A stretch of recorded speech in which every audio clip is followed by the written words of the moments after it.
Welcome everyone to another creative writing workshop produced by Educators in VR. My name is Laurel. I'm the Director of Educators in VR and founder of this group. And we're meeting here in the amazing Engage XR platform where we meet every Tuesday for free. We're here. You just come in and join us for free. It's wide open space. We love having you here. We're going to be talking about the World Building for Writers series that is this whole month long of April that we are talking about. And today we're talking about cultural layers. We're going to be looking at the layering the history, the cultures, and whatnot that happens, our daily life in the environments. And how do we apply that to our writing? So as I said, the Creative Writing Workshop meets every Tuesday right here in Engage XR. And we would love to have you join us. No matter your genre interest, no matter your writing level, we're exploring writing together, and I'm so glad you're here. Our mission is to have to create a supportive, creative educational environment. We've been doing that since 2018, so come join us. Now, I said this is part of our monthly series. On February, we did the writing path from idea to publish, and then we had our reading event and our spring break, and then this month is World Building for Writers. Next month, oh, get ready. It's going to be characters in motion, building believable people. And we may have some fun with some of the AI NPCs here in Engage XR, so we're going to have fun. So we have some really great stuff that's lined up coming at you. So far we've done sensory foundations. Our second one today is cultural layers. Next week is societal conflicts. Oh, that's going to be fun. And then narrative integration. How do we take all these words and put them together, all descriptions and all the things around the building of that we're, all the stuff we're building, the environments around our characters. How do we really apply that to our characters and our plot? And we're going to have fun with that. And I posted on our Discord a cool little thing that gives you a preview of what I'm talking about, how everything in the scene has to apply to our character or help to support the plot. Otherwise, it's just wasted words, wasted breath. All right, so we're going to be having fun with that. Again, today is on cultural layers. Now, cultural layers is when you build upon the sensory layers to add cultural depth. And you layer believable societies onto environments for richer reader immersion. I don't know about you, but I absolutely love it when I pick up a book and within the first few sentences, I have a sense of where I am, when I am, and I start to feel that space. That's magic, isn't it? I just get a sense of something. I already starting to know the character, but I'm starting to know the world around them. And I love it when I'm so immersed in the story. So I've been telling y'all that I'm now completely fangirling over, I know Lance is tired of hearing it, and so is Stands of Trees and stuff and everybody. Project Hail Mary, from the moment the book opens, as the same thing applies to the movie, we know where we are, we know what's going on, and it begins with the main character saying, "Who am I?" And boy, that just is such a great opening with it. And anyway, I'm going to go see the movie for a third time. I don't do that. I'm so excited. But go see the movie, read the book, get the audiobook, whatever it is. They're all fantastic. And that ability to pull you in and really add the layers of whatever that culture is and whatnot. The goal is to not just take the reader to a time and place, but to really add the culture, the traditions, the customs, the daily ritual that's shaped by geography, by weather, by history and everything, that where we get to walk in their world. That's the thing. I years ago had a teacher, writing instructor say that culture breathes life into places. What a wonderful description. So when you hear the word, the culture layers, what do you think of?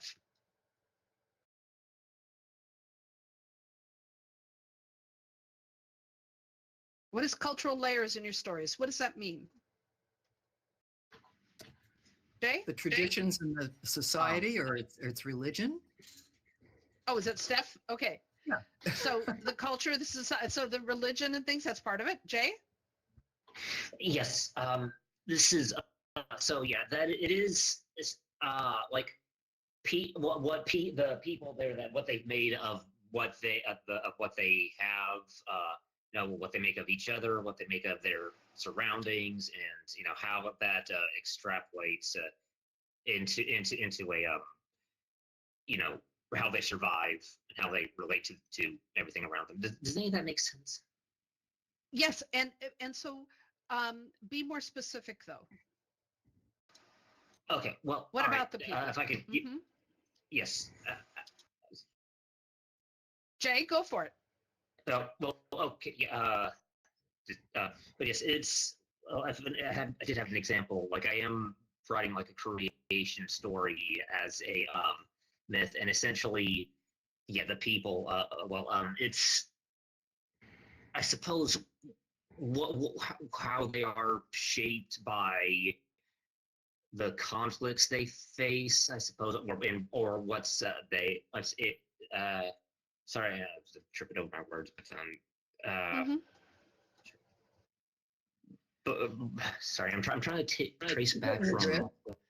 Well, You're okay. doing fine. Mhm. We get it. We get it. You want to add more, Jay? It would probably take me a while to actually put my words together. Okay. Okay, that's fine. That's fine. Tag, were you going to say something? Add to that? I was going to say, for me, I think of culture as a holistic perspective. It touches every aspect of life of a group of people, from the basic modes of survival, food, drink, shelter, clothing, to the highest aspects of society, uh, art, literature, sculpture, religion, science, Mhm. politics, and interpersonal relationships. Nice. Good listing. Yay. Karis? Well, I'm struck by the way the sentence is constructed there. Culture breathes life into places, and it's pushing all the emphasis into the places. Places have, you know, a location has an inherent meaning. The location of your story isn't just an empty set. It Right. means something, you know. At the same time, a tree is just a tree until you understand why it's special, and that might have something to do with the history of the location and things that happened Mhm. there. And culture breathes life into places. There's, you know, if you're new walking into that place, like as the reader of a book, if you're the new person walking into that location, well, hang on a second. Um, Outside world. of course, of Yes. course. Mhm. You know, if you're the new person walking in, there's a whole history that has taken place before you. And you might need to understand that history in order to understand how special that location is and what it means to all the other people that live there. Absolutely. Absolutely. Yeah. I agree. That's beautiful. All right, let's give you an example. I'm so excited when I found this. Unfortunately, we have trouble sharing some audio stuff here that is not YouTube. So we're gonna talk about it and try to read this on that's what's happening here. So I have to first change my audio thing. Hold on a second, because it's playing really loudly in my ear. Um, I don't hear anything. is this playing?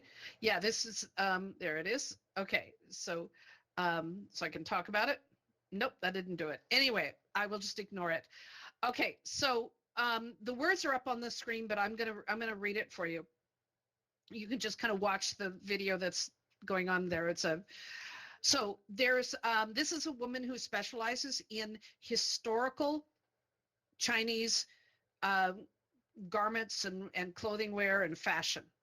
Okay, she travels all over the world and talks about this. She says there is one unisex garment that always triggers something viral whenever it appears. And it's not the chitson, I'm going to screw this up, but the cheongsong, which is the dress, it's not hanfu. It is the tang sao, and I'm not saying that right, but anyway, in 2001, at the APEC summit in Shanghai, world leaders wore this Tang Hung jacket that has the frog buttons across it. And it was staged as a visual shorthand for the Chinese culture. Almost immediately, a debate erupted online, not about frog buttons, not about any of that, but about narrative. So in 2001, for some early revivalists, the Manchurian King dynasty sat, as she says, uneasily in modern memory. For those that don't know, during the Manchurian era in China, it was very violent. There was a lot of dictatorship, there was slavery, it was not a good, healthy time during that dynasty period. So when the late imperial derived jacket was presented as the national face of China, it catalyzed something bigger, she says. The Hanfu movement, which is a movement to restore Chinese history and culture by young people, to kind of reclaim it away from the bad parts. Excuse me. Sorry. And it was still embryonic, and it was gaining visibility. And the instinct was restorative, she says. If the recent past looked compromised, then look further back in time. So let's just skip over all of the negative Chinese history and go back to another time with a jacket. Now, in 2025, Adidas dropped a Tang Zhang inspired jacket, which you see here up in the little video piece. I paused it as well as over in the picture there. And it went viral. But here's what happened. The direction flipped. She says some Western creators saw this illusion with their own system, and they romanticized China as an alternative. As an alternative way of thinking about it. Tech acceleration, infrastructure, wellness rituals, the tea ceremonies and all the things became very popular and romanticized, and so it washed away all the stuff. So in 2001, the vast history was compressed into one jacket. In 2025, a complex society was compressed into a meme-ready signifier. So frog buttons, hot water, and the Chinese beer all became a meme. It was popular all over the place. So in 2001, jacket attempted to represent China. In 2025, just 20 years later, the Adidas jacket performed Chineseness. So the garment didn't change, but the emotional and media landscape did change. Does that make sense to y'all?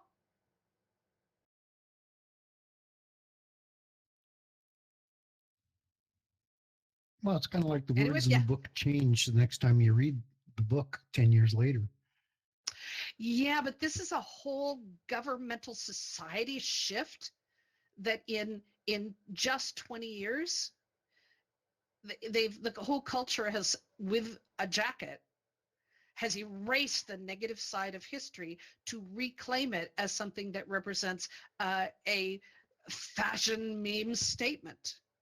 What I love about this is that, first of all, cultural and traditions change. Steph just posted a link to an amazing site called The Blacklist. Steph, you want to tell us about that? And the double entendre? Well, a platform for writers that provides a place to stage a screenplay or a script and get them read by other writers and maybe even producers. It's also for books and fiction of all sorts. But the word blacklist used to mean, well, it's a little bit like what's going on right now with journalists and other people in the entertainment industry being canceled because they just don't quite espouse the present administration's point of view quite well enough. Back in the 50s, it was calling someone a communist, or if they married a communist, or if their friend was a communist, they could wind up losing their job as a writer on a movie or a TV series, or an actor would just stop getting work. And that became the blacklist. And that didn't end until the politicians that started it were discredited. Now, and that was McCarthy. Yeah, that was Kevin McCarthy? No. Yeah, No, sure. Joe. Yeah, well. Joe But McCarthy. anyway, thank you, Joe. Yeah. Yes, Not yeah, even. Joe McCarthy. But now these writers, Now it means something totally different on this website. You want to yeah, take it these, from there? yeah, no, it's beautiful. Thank you. The writers have reclaimed that term, the blacklist, where people's lives, if you were put on that list, your career was over. Amazing directors, singers, writers of all types, authors, stagehands. It went everywhere, even onto Broadway and theater. If you even attended a Communist Party meeting once, you could be put on that list and your career in those arts were gone. And for some people, they never recovered. So the fact that these writers are reclaiming the concept of the blacklist is beautiful. That's what I'm talking about. It was a perfect synchronicity. Is culture changes and shifts. And part of your understanding the layers of culture is not just understanding the history of it, but also how your character comes into conflict with it. And that can shift and change over What do you time mean and by everything your else. character? With your protagonist, antagonist, we're talking about how do you build a world around your main character. Oh, Does when that you're make writing, sense? yeah. When you're Yeah. writing. Yep, when you're writing. So as we're looking at building these sensory skills in the world building that we're building around to add cultural depth around our characters, you need to layer believable societies onto the environment for really a richer immersive experience as they're reading. So you want to look at what are the cultural foundations of the world around you? What's the history? What's the customs? As y'all mentioned just a few minutes ago, the daily rituals. And many of these rituals are shaped by geography. What's an example of geography influencing your day-to-day activities? Nepal? Be more specific. Uh, What about the Nepal? Himalayas? What Well, the about it? Himalayas are influencing the way of life in a way because they are such an attraction to the rest of the world that the culture has adapted to that kind of a interest and become pretty involved in a new age of explorers who are Tourism. not really the kind of explorers that you'd expect, but the kind that can actually be helped into that exploratory mode by the people of the culture. Okay, let's use a simpler example.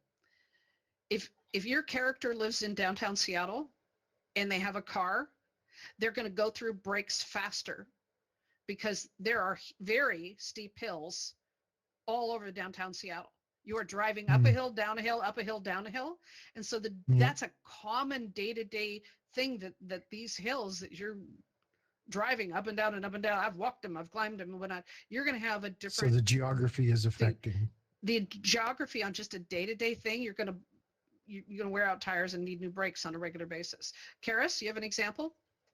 Yeah, if you live in a city on the coast, you probably have docks and piers and shipping and a lot of employment and a lot of culture around the process of Excellent. the boats and the shipping and the movement and all of that. Compared to a story that takes place near the coal mines, you're going to have a different experience, right, Steph? Right. Yeah, I was just So about to say corporate while we're culture. bringing the sensory stuff as well, the smell of the being up docks and things like that. Just like if you're surrounded by forests, you have a very different worldview, literally, of a view. Absolutely.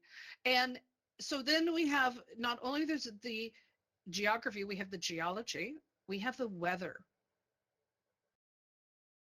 How does weather influence our characters? How's that part of the culture? Well, here on the West Coast, it's almost a schizophrenia. The changing, it happens so quickly.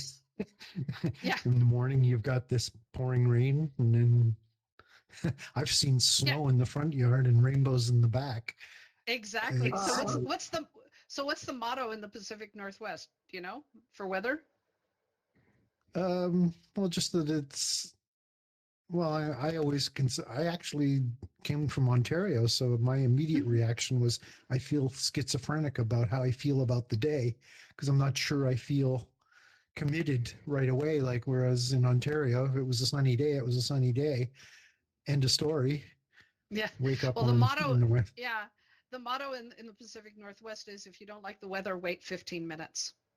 Right. Yeah, Yeah. exactly. And that influences our character. Mhm. Karis? And plans and everything. Well, take a story like Dr. Zhivago and and I just had the one that takes place in the desert, um, Lawrence of Arabia. Imagine those Mhm. stories swapping locations and how that would change everything. Mm. Uh, Absolutely. Absolutely. wise Alice. Yeah. And the oh god, the title went the going down the African River with Hepburn. The African African Queen. Yes, Africa African Queen. Queen. Thank you. That had I mean, it worked because of the environment they were in. The sweat, the humidity, the bugs, and all of, the river life and everything. That was really, you were immersed and felt that way while watching it. Ian says, like reality, weather affects mood. You're right. So Artist 3D, it's just not just plans and events, but the weather affects mood, and that can affect and influence our characters, right? So we Mhm. have weather. The stars have played an important part in historical and in fantasy and magic writing and things like that. Stars can play some important roles to influence character decision. I mean, it created religion in many respects, and so does weather. All these things can Celestial add in the layers. bodies. Hmm. It's a little bit And like the Pueblo Indians have a whole different idea of what time is. And so if you want to write something about that region or those people, you have to get into how they experience time itself, which is very different. So it's in an absolutely. experiential framework that you're building Hmm. the world Yeah, around it. Yeah. exactly. And all those things. Then we have the societal details, traditions, like we just did, the clothing, the food. When you're in the southern part of the United States, expect really spicy.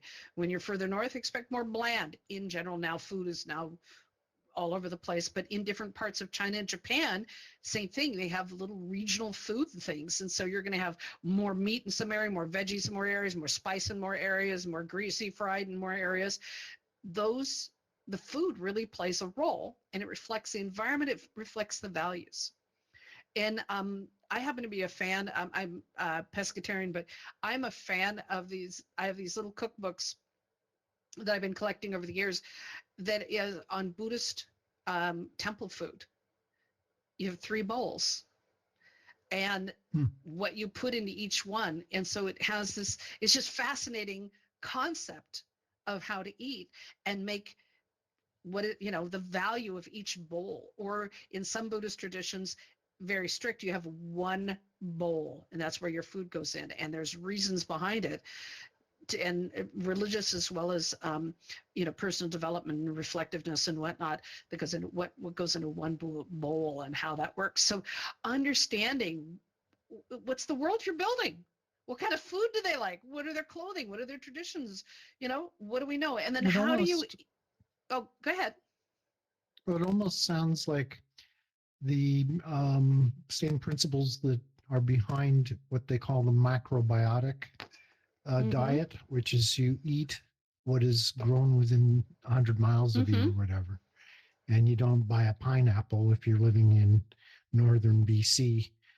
And just the natural way that,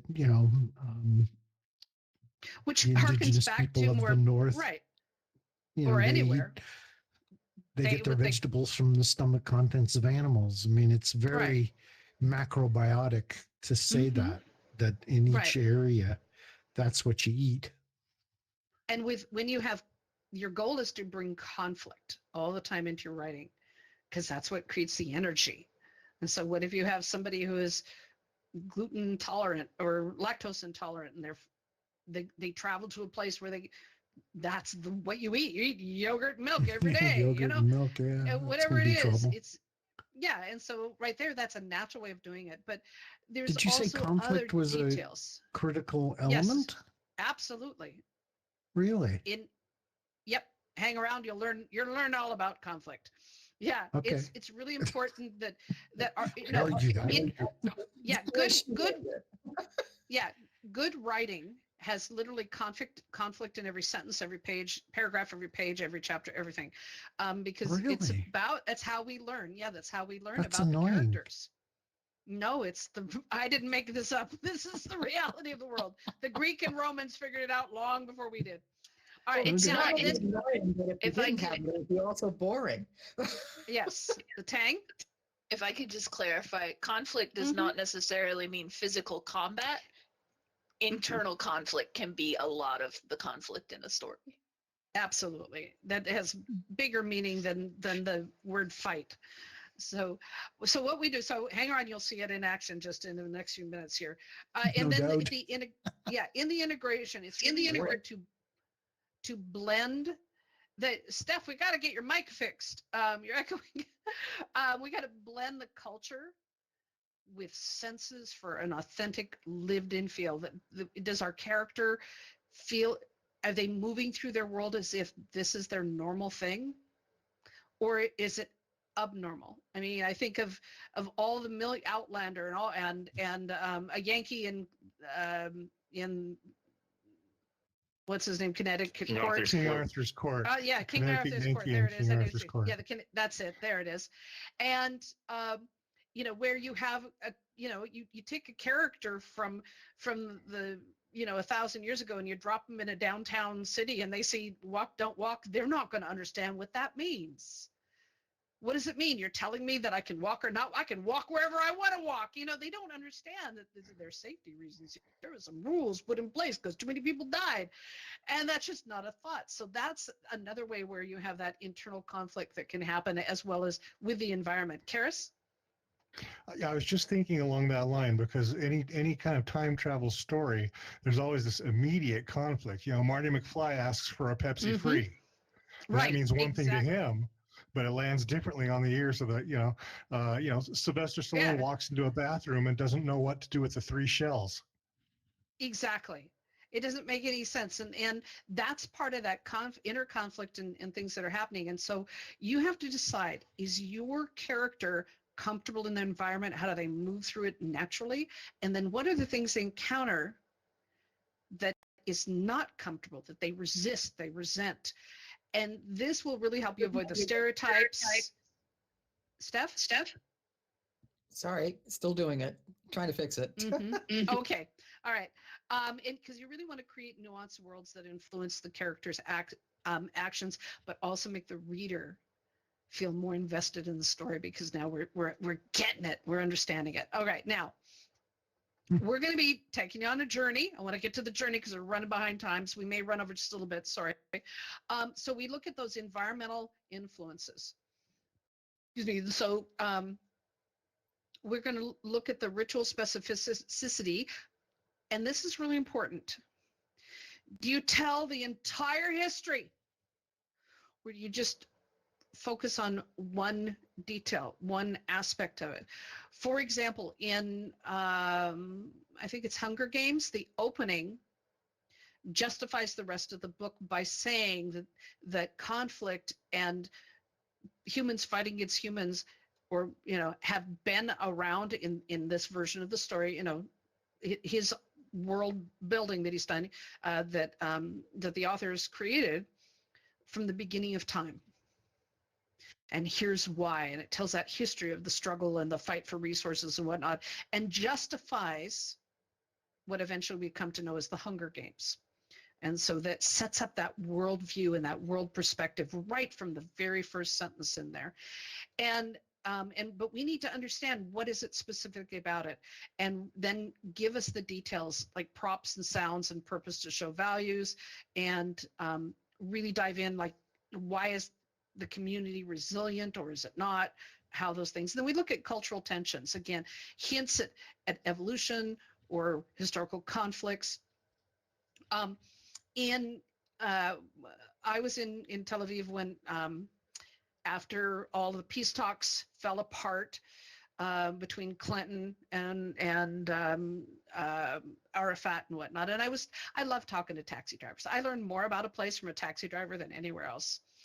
And so I said, here are the talks that broken down between Clinton and Ehud Barak was the prime minister at the time, and with Arafat, Said Arafat of the Palestinian Authority.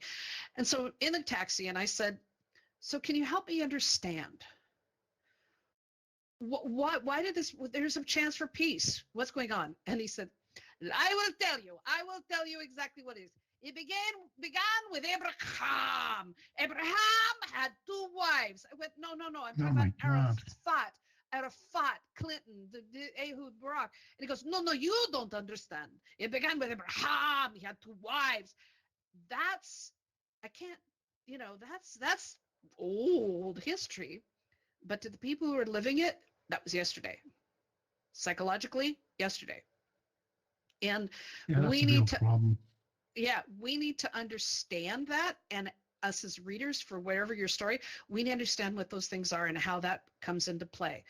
All right, we're going to start doing that. So Lance, are you ready?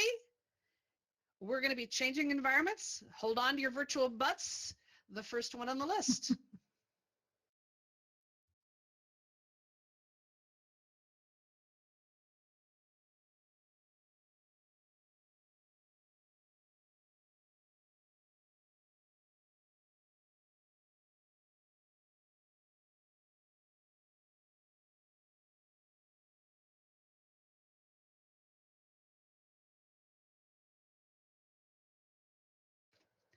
Okay, don't get, whoa, everybody's wandering all away. Okay, just stay, don't get too lost in here. You can wander a little bit, but then come on back and everybody can be heard. You're all amplified. All right, where are we?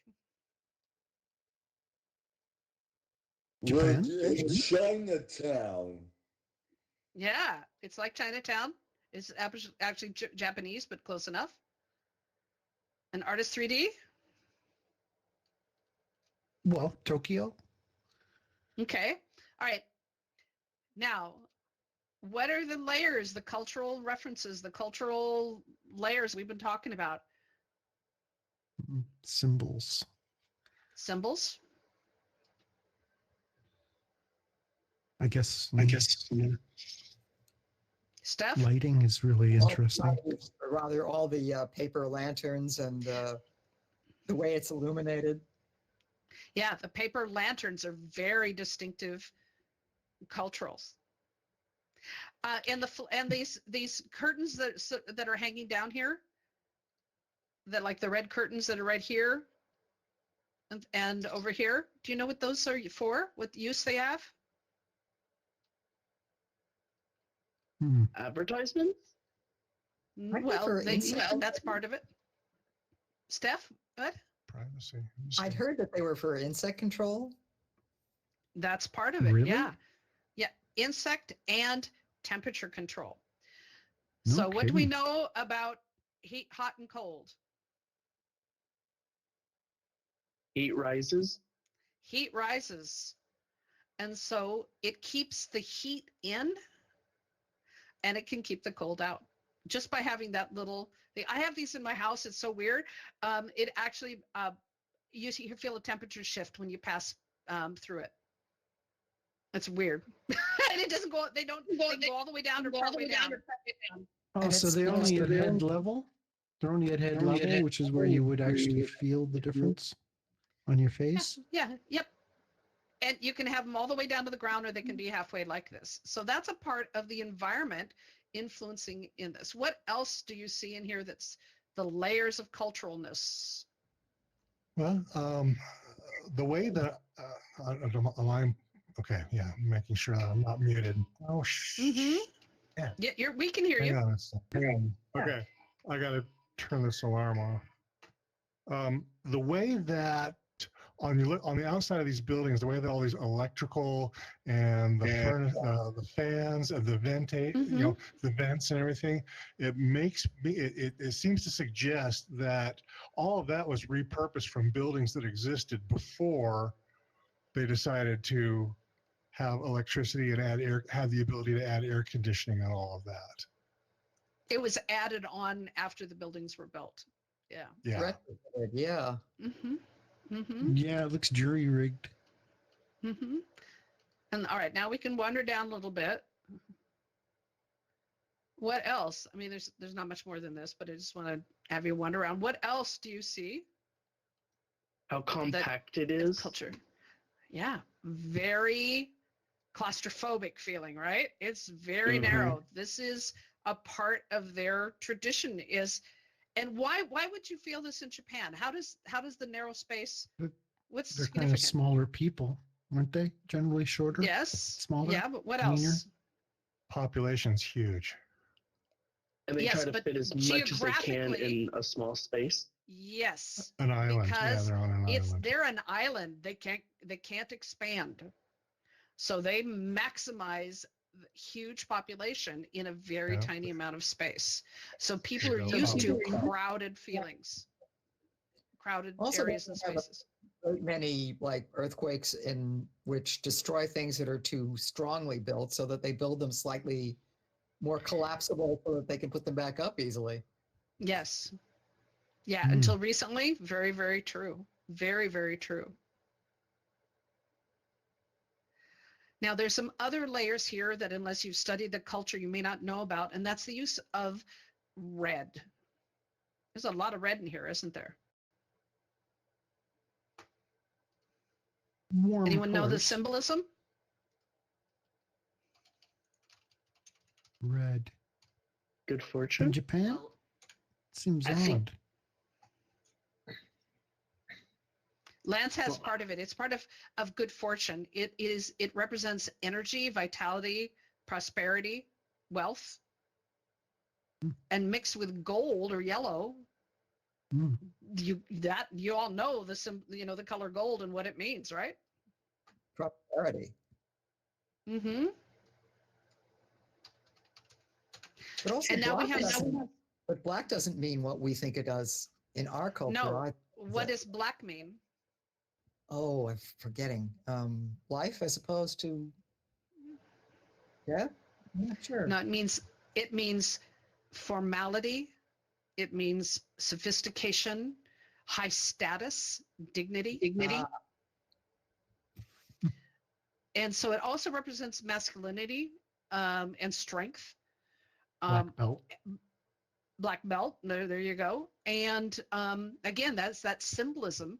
The black belt is a very clear symbol representing the highest level, in the martial arts. And a black kimono was considered the most formal attire, and usually only found with married men and women at very formal events. Where you wear red, you wanted to stand out and show off your wealth, your prosperity. So color is a part of these things that you may not pay attention to, but they play an influence. Same thing here. You will find on some of the lamps that I'm looking at overhead, you'll find a plum blossom, which is very representative of spring, which is renewal and life. You'll find those on the round lamps overhead.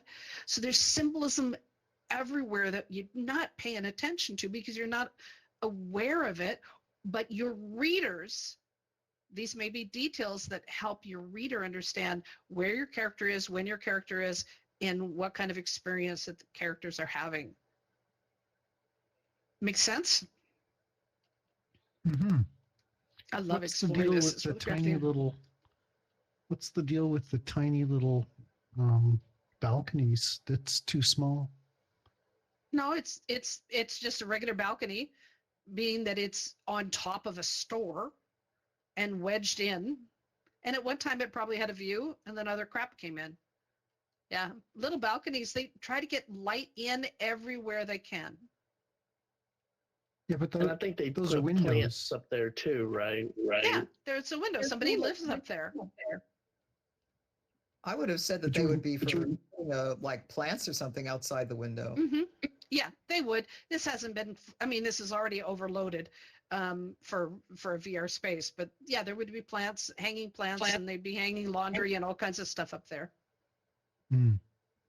All right, let's go to the next one because this one's going to be a very different thing. We're going to a famous bus stop. Famous bus stop. Bus stop, bus goes. Mm-hmm.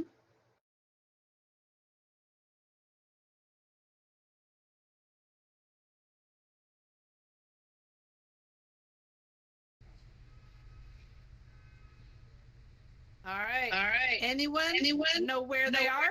Oops, Steph, echo, ouch. Okay. Sorry, Steph. Anyone know where they are? Is this in the southern states? Mm-hmm. So is this This is the bus that Rosie Parks was asked to sit down in the back of the bus on. Mm-hmm. was it Cleveland Mm-hmm. Avenue? Yeah, Cleveland Avenue in Montgomery, Alabama. Okay. Huh. Okay, so what in this time period of Rosa Parks, what was the cultural significance and laws? Very primitive. Be specific.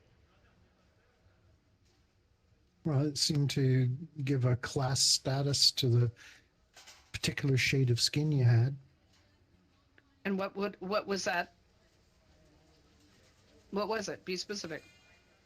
Well, it was anywhere between anything that wasn't white, I guess. No, I mean, what about She the was color a of the skin? black person and she couldn't sit on the white bus. Well, she couldn't sit in a specific seat on the bus. Correct. Yeah. Okay, so what was that? Name it. That Racism. was Front one of the of bus, the the white set. The prejudice of it? Discrimination? No, what he says. Racism. I'm looking for. Yeah, so it's a racial issue. Yes, we get that. But there was the white sat in the front of the bus. Blacks had to sit in the Segregation. back of the bus, and it was so segregation. And so she got up and she Of sat down segregation. in the white area of the bus and was told to move. She didn't want to move. And felt, she had to write. Now, there's a lot of layers to this, the historical moment of this. So first of all, we're in a place where that is segregation, the separation of the colored with the white people, whatever that meant. I'm using the terms of the day. They had different drinking fountains. They even had different swimming pools. They had different sections on the bus. And they could live in certain areas of the town. It was very, very segregated. They had a governor that stood on the steps of the elementary school to prevent black students from entering. Mm-hmm. And if I recall, the remember his National name? Guard was all there. Oh, I don't remember his name. Now, he ran for president. Governor Wallace? Wallace. George Yeah. Wallace. Mm-hmm. Oh, he got shot too. Mm-hmm. And By the guy from Penthouse? No. uh-uh. No. Okay, so That's Larry Flint. when so in that time and in that culture, Rosa Parks, who knew better in quote marks, sat down in the white section of the bus. Was it planned? Was it accidental? Was she just tired?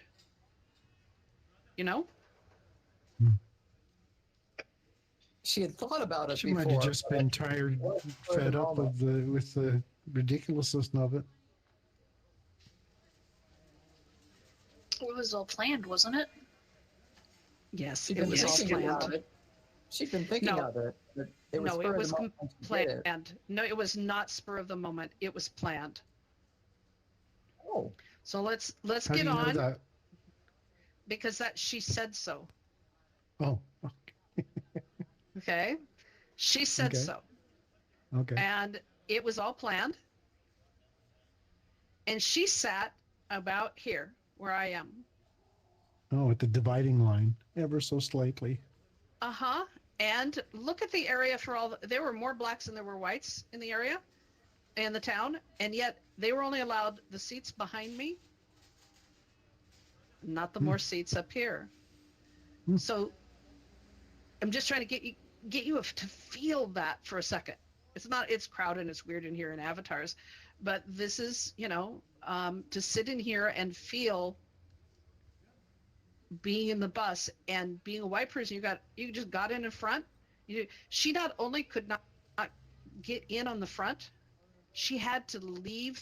She got in the front. She was told to not, and she didn't obey it. She was forced to exit out the front and come in the back. Blacks were only allowed Oh. to enter in the back. Oh. never heard that So is the before. door the Yep, delineating no, they couldn't line? they couldn't enter in the front. They had to come in through the back door. They had to leave through Was the the back door. door the line though? How Yep. would you know? Yep. It was etiquette.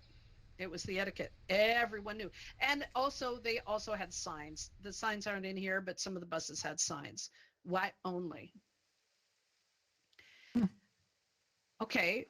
Now, with that information, how do we write about something like that? Give me some description terms, some feelings, how do we add those layers to add that tension to the story? From our perspective or from the perspective of the times?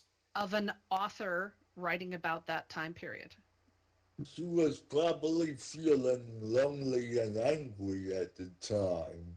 Lonely and angry is good. How does the space feel? Do you think she sat in here and felt like the bus was open and airy and bright and shiny? Or what? Jay? No, this is probably cramped. I mean, cramped as it is in virtual space, but, the fact that she was there live probably could feel like every white person's eye on her, like even before she was forced out. Excellent. I just think Excellent. the feeling of futility, that if you look at the different rows, the different seats, it doesn't make a damn bit of difference. That's through They're your all eyes today. Right. No, but what I'm saying is really, when you just look at the seats, there's nothing special about this seat. There's nothing special about that, except for the meaning that is put upon it by the rules that are being placed. And it just feels so arbitrary. I mean, if you're the person sitting in the seat where you're at, then yeah, there's an arbitrariness that it could be a source of rebellion. Mm-hmm. Now, you brought up, thank you, Karis, because you brought up a really important point. When you're writing, there is the story about the main protagonist, right? But who's telling the story? So is it Rosa Parks' point of view story? Is she telling the story? Or is Artist 3D telling the story as a white person or a black person who watched this happen? Who's sharing the story? Who's telling the story? And how are they seeing it? Have they traveled, Artist 3D, you've traveled back from 2026, you're now sitting on the bus and you're re-experiencing this. As recently on a Doctor Who, they actually did the Rosa Parks story with Doctor Who, and his companions visited, her companions at the time, they visited, and they looked at the world through their eyes. In fact, there was a beautiful moment. Two of the characters, one was Indian, one was black, and of the companions, and then there was a white guy. Three companions, and the black young man who was traveling with him had never experienced prejudice like what he did. He couldn't sit anywhere he wanted. He couldn't go into a cafe and order food. He couldn't. He couldn't. A woman. This is a prime scene. Woman, she dropped her glove. as he passed by. He picked it up and handed it to her. Her husband came unglued and threatened his life, threatened to kill him because he, one, looked at his white wife, and two, touched something she owned. He just picked up her glove. So, and said, "Oh, ma'am, Well, you drop this?" That's telling wouldn't the there have story been from that a perspective. level of wouldn't there have been a level of fear by the white community, Yes. individuals within that community, Mm-hmm. afraid to show empathy, afraid to, Absolutely. afraid to basically acknowledge that this was a really stupid idea. Mm-hmm. Absolutely. Then surely that entire, everybody sitting in the front there might have been maybe 30% of them who felt the whole thing was ridiculous. Maybe. But Maybe. again, I just don't think it was black and white as much as it sounds black and white, but it could have been, there could have been a blend of reasons, I don't know, I think there's cultural pressure sometimes, overrides common sense and, Absolutely.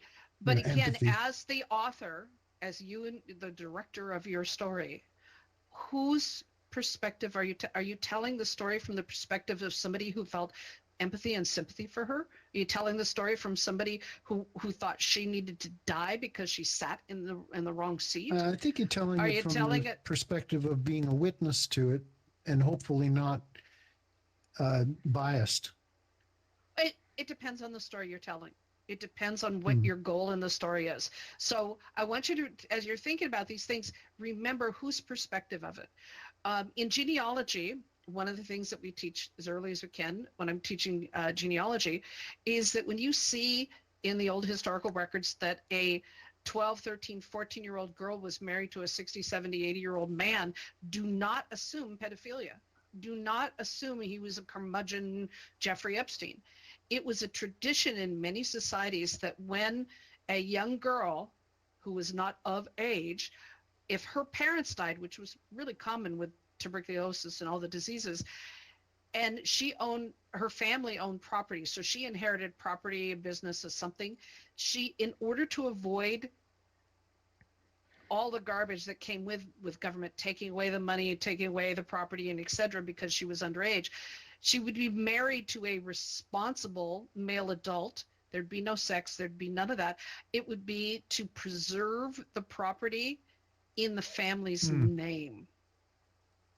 But from my perspective, I'm looking at it here from 2026, and I see that this 60-year-old married a 13-year-old, I'm going, oh, what a lech, what a creep. No, you have to understand. You have to go back into that time period and understand the laws, the rules. So when you're writing about a time period, identify whose perspective are you telling the story and know what those are. Does that help? So some of the states still have laws that you can marry at 12, don't they? And they're trying to get them pushed back into age to 14. Some of them are right now. Even 14 seems a little bit rich. Yeah, it's 18, but with the changes that are happening, there are some states are proposing, some Congress people and senators of local government is suggesting that the age be reduced. You can tell how thrilled I am about that, but I'm trying to not be biased. It's just what it is. It's a fact on the ground. It's a fact on the ground. All right.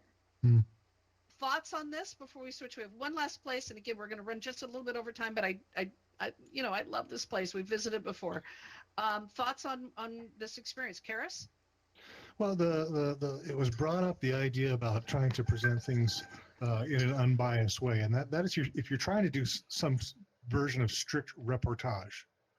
But frequently, if you're writing in fiction, there's the story has an opinion.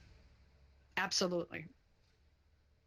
And we need to see through the eyes of the character as they look at the world around them to understand where they're coming from. We need to see that perspective. So, Karis, thank you for bringing that up, because there's 1,000 perspectives on this bus.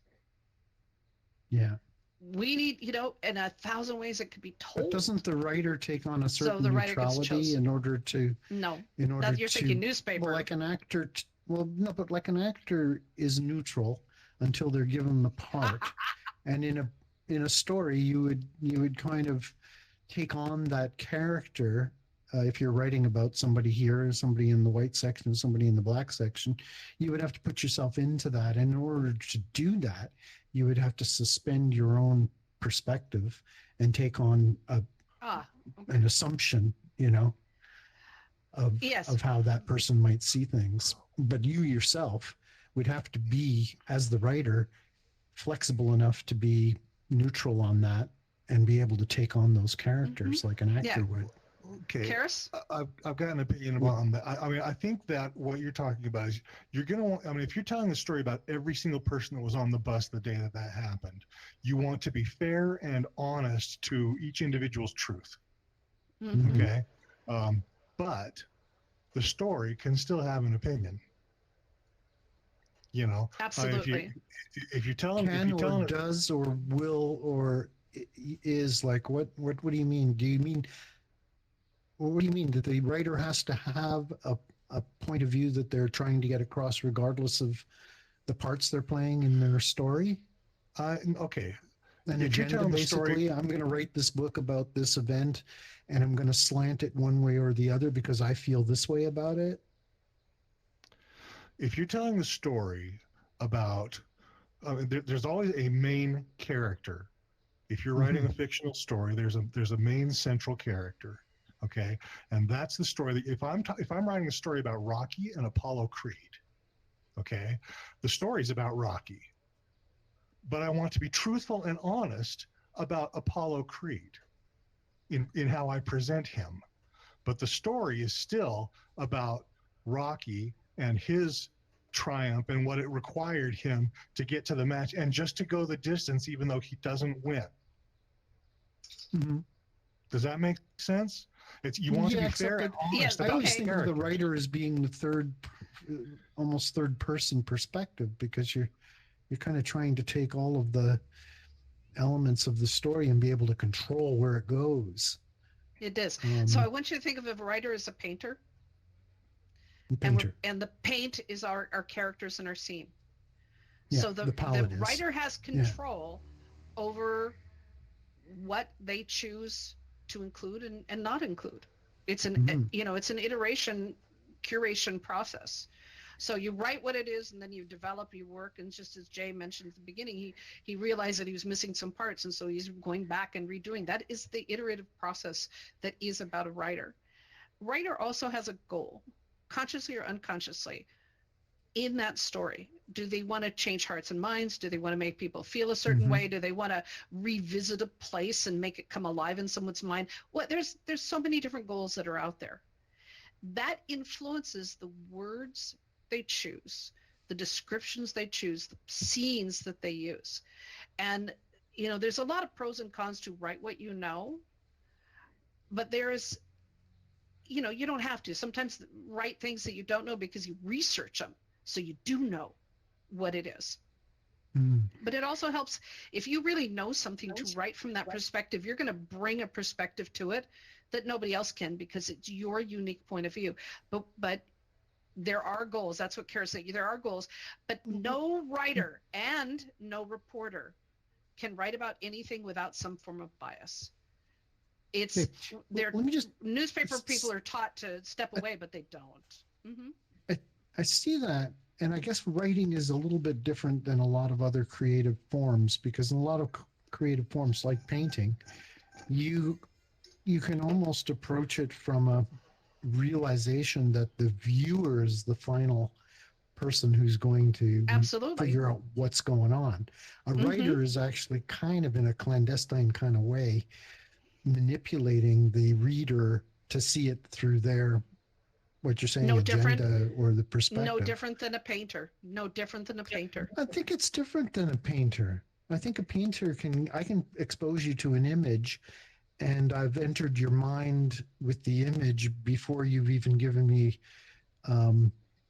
authorization in a sense. It's too late. You You've have seen no it. idea what they're So going same to with do. words.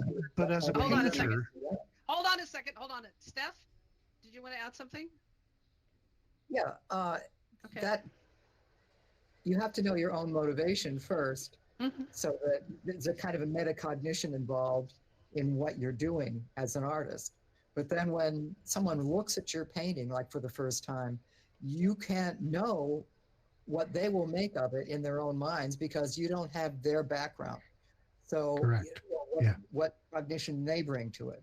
You can only open up the possibility of them understanding it in the way you mean it to be understood. And our words, when we write, we are painting a verbal canvas. That's where that analogy comes from. And so that's we're painting that visual picture. Okay, we are now 6 minutes over. Is everybody willing to hang in for the last one, or you need to leave? I want to be respectful. Sure. Kara says yes. Steph? Let's go. Tang? I'm good. Okay, Lance, I'm take good. us back into history.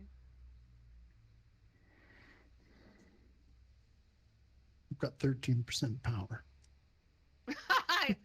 Backup batteries.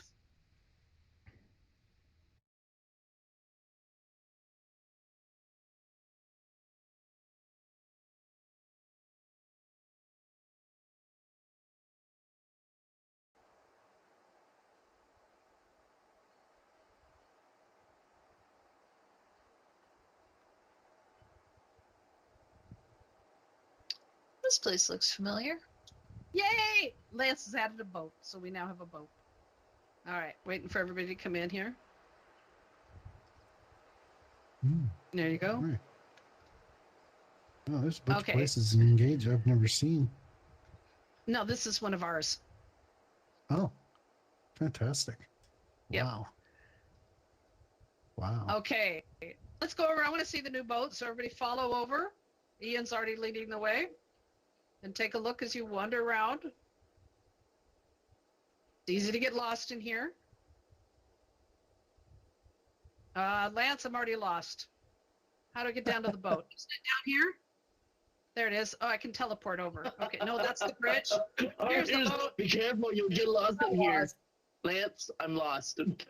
Yay, I'm lost. All right, Wow, you this brought is us a boat. super. Is this one of yours, Okay, Lance? we got a new boat. We got a new boat. Yeah. Wow, Okay, I love it. so This is beautiful. now every Wow. place has rituals and habits. So I'm going to just give you a rundown, and then then let's talk about lessons learned and whatnot. So this is a medieval fishing village with a fortress and very old, and there's a lot of tradition here. So I've made up a bunch of stuff here in my mind that laundry is once a week on the same day. And everybody has to do the laundry because they all work together, do the sheets and the bedding and the clothes and whatnot to do the laundry. And they wash with salt water, and then they string the laundry all around the whole town. They bring in wires and stuff. For the rest of the week, that doesn't happen. But there it is, it does on those days. There's also market days. People know, they learn the habits of the town. Market days, you have to come and get your, the fish or the fruits or vegetables or whatever it is, because that's only one day of week. So there's schedule that happens in a ritual place in a place like this. What are some of the other rituals and things that are found in a place like this?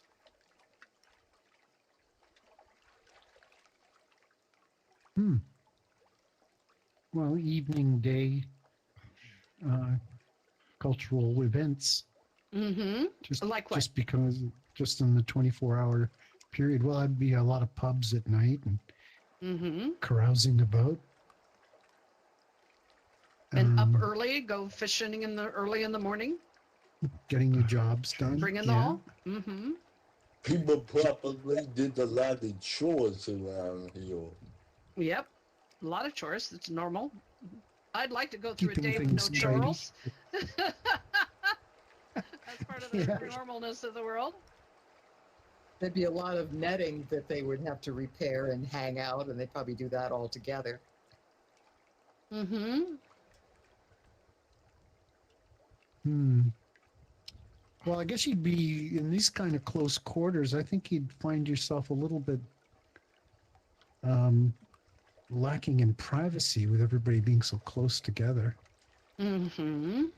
Where is everybody? This is basically a city, Oh, an ancient Lance, can city. you go get him? We're over by the boat on the pier.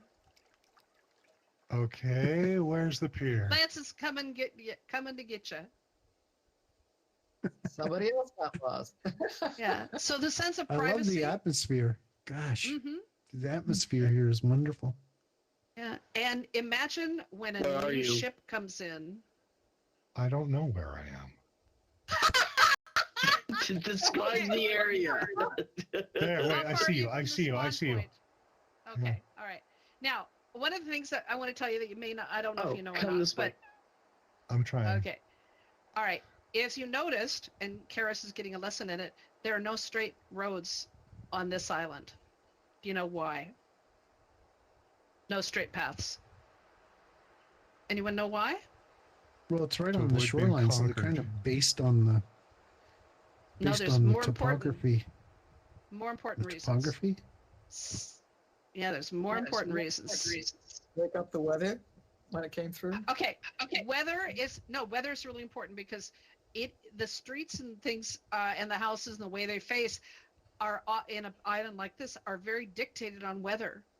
So you want to have a position to get the cool air in the heat of summer, and the drier air, protection from the storm weather in winter. Okay, so the streets are actually built. If you head into into the Aegean Sea and things, the islands, they have fortresses, fortress walled cities, and they're designed for air conditioning and storm protection, and you're not even aware of it. And more importantly, if you're attacked, the one thing you want to do is confuse the enemy, right? So you can put them in a maze, and every corner looks the same, and every time they turn a corner, they don't know where they are, and it's not a straight path. You have a straight path, you can put a cannon down it. You can put, I can vouch bullets for the or effectiveness. things. Yeah. Yeah, Yes, just you being can. lost. Yeah. Describe where you are. Yeah. So it is designed to confuse and complicate an invading army No kidding. and weather. Mm-hmm. Wow. Are you lost already, Artist 3D? No, I have a pretty good spatial Okay. sense of things. I'm not. I mean, I don't know if I'd have been able to. Okay. All This is right. great. What a As we wonderful do every build. week with these workshops, lessons learned. Did you learn anything today? Mm-hmm. Well, I like the painting analogy. I hadn't really thought of it that way before, and that was a new concept for me years really? ago. That like an oil painting, you couldn't do it all at once, and I hated that because I couldn't visualize it anyway. So the idea of planning out a different layer for each aspect of a painting was a very foreign concept, and it is so. It's very much like what you described for world building. So yeah, that's my lesson for today. I had one of my longtime dear friends was a professional artist and an amazing artist, and he lived with us in the last few years of his life. He summered every year with us, and he'd set up in my office. He would set up his studio, and I would see something. He did abstracts, and it was just amazing, these incredible shapes and globs and things that I wasn't sure what they were, but they were fascinating to see. And then I'd go in the house to grab some lunch or go to the bathroom or whatever it was, and I'd come back out and it would be gone. He would have covered it in white or black or a solid color, and what he just did, the canvas is now gone. And I said, did you switch? No, I just painted over it. I didn't like it. And it upset me so badly. Ow. I was just like, how could you? That was beautiful. And he says, no, it was crap. And he would do this over and over again. I set up a temporary wall between us so I could work and he could have separation space. The same thing. I'd come in, I would teach a class, I'd walk back out and go, where is it? And I didn't like it. I wiped it out. And then I saw my mom, who's an amazing artist, do the same thing. And I just said, okay, now there's more than one that does this. When we write, so I'm thinking of Jay. I don't know if Jay is still here or not. And when we started the program, he said that he'd written all this stuff, and then he was depressed because he realized he was missing parts of the story. And the reality is, you don't whitewash it and start over, but you do correct. You do just go over and start working with it, massaging it and stuff. And I watched my mom. I have videotape because I film it because I was so stunned of her doing beautiful. She does seascapes and clouds and things just beautifully, and she would just be doing cliffs and the waves splashing, and I'm going, just how do you do that with your fingers and fingernails? She'd dig in the canvas, and then I'd go get a glass of water, and I'd come back, and she would have just rubbed a whole section out because it wasn't right. It needed fixing. And that's what writing is. So the painting analogy works really well. You have to just go in, and even if it means cutting out an entire chapter or a whole half the book, rewriting it, that's just part of the process. It really is. So it's a big lesson. All right, what other lessons? What other thoughts have you had today? I'm still arguing with myself and with the idea that you can't approach writing from a neutral perspective. Because one of the things that makes something last, I think, is when you can read it 10 years later or 20 years later, and it's brand new again because it's written in almost an open architectural way, so that it can fit the time that it's read in, like the era it's read in.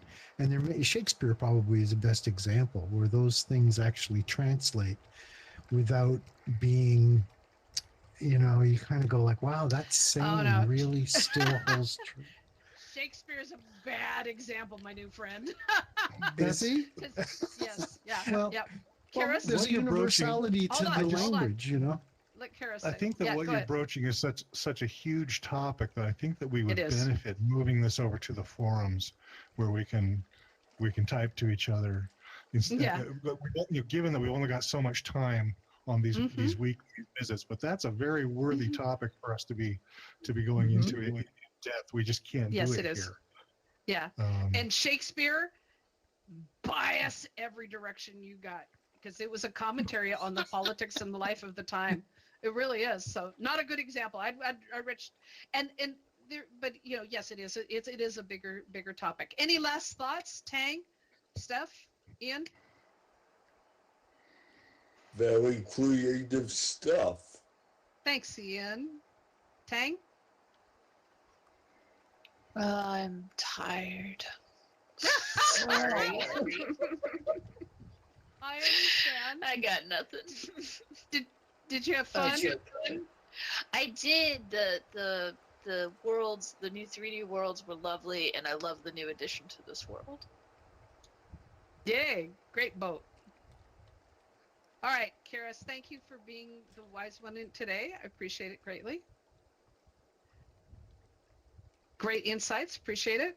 All right, y'all. I'm going to do the closing here. Thank you all for being here. I know we've run over, may need a few little edits in the video, but I want to thank everyone for being here. We've been talking. This is the creative writing workshop, where we're talking about world building for writers and layering the cultural layers as we build the world around our characters. My name is Laurel. I am the Director of Educators in VR and founder of the Creative Writing Workshop here in Engage XR. And we'd love to have you join us every week. Here we are. All right. Thanks, everyone.